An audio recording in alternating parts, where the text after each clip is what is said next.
And here are types of Windows updates. Feature updates.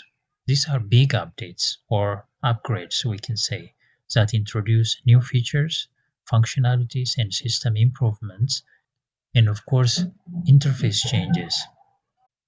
These are released usually once a year for Windows 10 and 11 and always require a restart to apply the updates.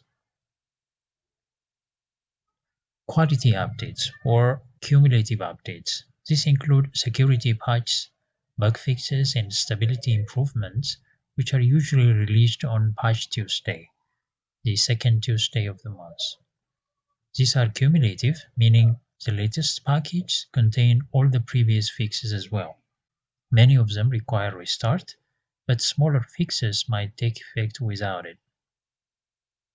Security updates are designed to fix vulnerabilities and protect the system from threats. They are normally bundled within quality updates, and if applied via standard updates, a reboot is typically necessary. Servicing stack updates. These ensure the update infrastructure on your device functions correctly, allowing other updates to install reliably.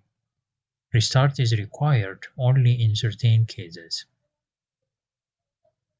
Driver updates. These keep our hardware running smoothly.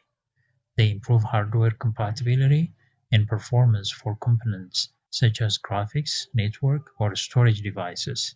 Some driver updates install automatically without a restart, but major driver upgrades may require a system restart for full effect.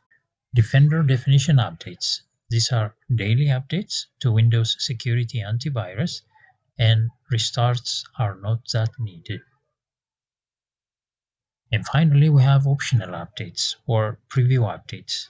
These include preview fixes, feature previews, and non-critical drivers, and they do not always require restart unless they change system files, in which case reboot may be prompted.